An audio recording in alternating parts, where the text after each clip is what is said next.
Welcome back to the Incurable Collector. This Mitchell VistaVision camera was designed in 1954 by Paramount. It eventually failed, but it did find life as a special effects camera. In fact, it was used for sequences in George Lucas's film The Empire Strikes Back, otherwise known as Star Wars Episode 5. Our next Incurable is a mega fan of Star Wars. Over the last 25 years, he's assembled an extraordinary collection of memorabilia from the film series.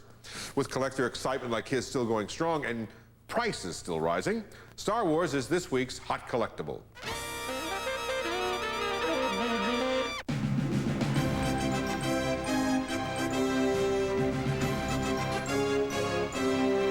Darth Vader, Yoda, Luke, Leia, and Han icons from a galaxy far, far away with escalating bounties on their heads. That would even turn the helmet of mercenary Boba Fett. The vast majority of the collectors who are really into it now, particularly like the stuff that's a little pricier, they're people who grew up with it. So they're people like now, they think of all those toys they couldn't afford as a kid, and now they can go back in and get them. Today, rare, hard-to-find Star Wars items are battled over in epic fashion. These limited edition lightsabers, which retailed for $250 just a few years ago, can now fetch as much as $1,000. This imposing Darth Vader figure will sell at shops for $4,500. And prototype packaged action figures, like Lando Calrissian here, can often trade for as much as $5,000. Seattle-based software development manager Gus Lopez says the fanaticism begins with fans who were drawn to a new kind of film a generation ago. I think people forget this now because so many blockbusters have copied it. It was really revolutionary at the time that somebody would go into this genre of film with the intensity and the expenditure that they did and just produce something so different than anybody had ever seen. I think it just really hit me at the time, and then it just mapped over into collecting, and that's kind of how I got going on it. Yeah, these guys have tons of Star Wars sheet music. Look at this. What qualifies Gus to be our expert on this burgeoning area of fantasy collectibles? Just take a look around his 4,000 square foot tri-level home he shares with his wife, Pam. There's 7 rooms that I have for Star Wars rooms, so we try to keep the living room, dining room, kitchen relatively normal, although it's all subjective. When people see big Darth Vader and big Anakin in the living room, I don't know if they think that's normal. Gus and Pam also share their digs with life-sized likenesses of Episode 1 characters Darth Maul, Watto, and Jar Jar. Gus's extensive collection, valued at well over $100,000, even extends to actual props used in the making of the Star Wars films. This is the original Death Star model from Star Wars. Actually, I have a photo of it here. This is with Dennis Muren next to the model. It's the only full 3D model that they made for the first movie, and if you put a light source inside, it lights up the surface, and it has a lot of detail, and it was actually painted by Ralph McQuarrie, who was a conceptual artist for Star Wars.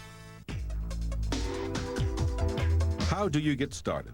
When Gus began collecting seriously as a young adult, he discovered he already had a good beginning scattered around his parents' home. This is a complete set of the loose vintage Star Wars action figures. The top half of this really consists of my childhood action figures. I saved all the ones I had starting in 1978 when they were released, and then I completed my set years later. This figure, for example, was exclusive to a Sears catalog mail-in, so that one is worth a little bit more, can fetch $100, but most of them are in the vicinity of about $10 a figure. Gus's next step, which worked phenomenally well for Star Wars, would also actually work for the genesis of any collection. I just took like a one-line ad in the Seattle Times, and I said, give me a call if you have Star Wars. And I'd go over to people's houses, and I'd look at what they have, and I'd say, look, you know, price guide value, you know, I was willing to pay 40% of it, buy your whole collection. So if you tried to sell each individual action figure and toy, it'd take you probably years to find the right buyer who'll pay top dollar. And then what I do is I'd buy these collections, keep a good chunk of it, sell the rest of it, make my money back, and then just keep doing this. And I just built up this massive collection just doing that. There was so much vintage Star Wars stuff around. Gus soon discovered that Star Wars collecting could take on some surprising forms. This is the cereal room, and this is probably the most comprehensive set of Star Wars cereal boxes anywhere. Many of these boxes are 20 years old, and you got to imagine how many people save a cereal box 20 years old. It's not that they're particularly valuable or anything, it's that was so challenging to try to put a set together. Another area Gus is always adding to is his Star Wars celebrity yearbook collection. These can trade for as much as $600 a piece. So you have Carrie Fisher, and you can kind of see her in the lower right-hand corner of that yearbook. Harrison Ford, he's in Homeroom 173. George Lucas's high school yearbook, he's right there. Collector, be warned. Serious collectors will travel to the ends of the earth, well, Tunisia at least, in search of elusive items left on location while shooting the first Star Wars. Pam and I bought plane tickets, just flew out to Tunisia and spent a few weeks just scouring the country.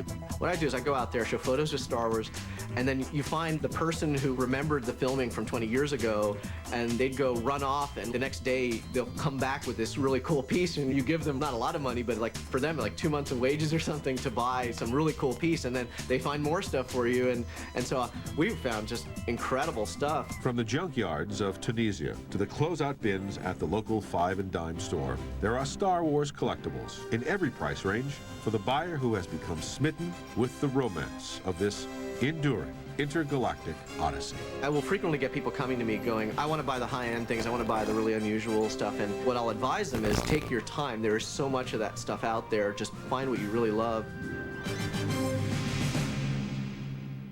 Has Gus got you thinking about a Star Wars collection of your own? Here are our experts' top 3 picks for affordable ways to enter this growing galaxy. Number 3, our experts say kids' Halloween costumes. Built for obsolescence, most of these flimsy jumpsuits and masks were tossed away after a single night of trick-or-treating. Originally selling for less than $5, these quick changes in a box can still be found at antique stores and online for between $10 and $20. Our number 2 pick, ceramic figures. Over the past 20 years, this R2-D2 bank has appreciated from $10 to about $50. And this 1977 Darth Vader mug by Rumpf can command, or should we say, demand, a price of $75. The more unique the item, the greater the value. This C-3PO cookie jar currently can trade for between $250 and $350. Our number 1 pick, carded vintage Star Wars action figures. Ranges in price can be galaxies apart. This Princess Leia figure from The Empire Strikes Back can go for $100 in mint condition, while this Luke Skywalker, part of the first series of 12 Star Wars figures ever made, could be worth $400. A very rare figure, like this Power of the Force Anakin Skywalker, which was never released in the United States, can currently trade for $3,000 and up.